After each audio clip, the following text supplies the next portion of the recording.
নমস্কাৰ, মই ডাক্তৰ কুলেন্দু ভূঞা।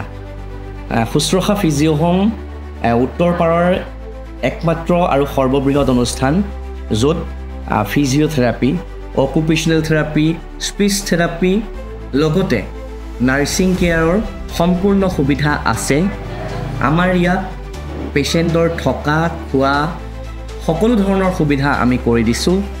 আমাৰ ইয়াতে ষ্ট্ৰোক, স্পাইনেল কৰ্ড ইঞ্জুৰি আৰু বিভিন্ন ধৰণৰ গাঁঠিৰ বিষৰ সমস্যা, স্নায়ুজনিত বিকাৰগ্ৰস্ততা আৰু এইবাৰ আমি আৰম্ভ কৰিছোঁ শিশুৰ জন্মগত বিকাৰগ্ৰস্ততাৰ লগতে বিভিন্ন ধৰণৰ অসুবিধাসমূহ আমি আমাৰ চাইল্ড ৰিহেবিলিটেশ্যন ইউনিট নামেৰে এটা আমি ইউনিট ষ্টাৰ্ট কৰিছোঁ। গতিকে যিসকল ৰোগী এনেকুৱা ধৰণৰ অসুবিধাত ভুগি আছে, আমি তেখেতসকলক আমাৰ ইয়ালৈ আহিবৰ বাবে অনুৰোধ জনাইছোঁ। অতি কম খৰচত আমি সদায় তেখেতসকলৰ শুশ্ৰূষা কৰিবৰ বাবে সাজু।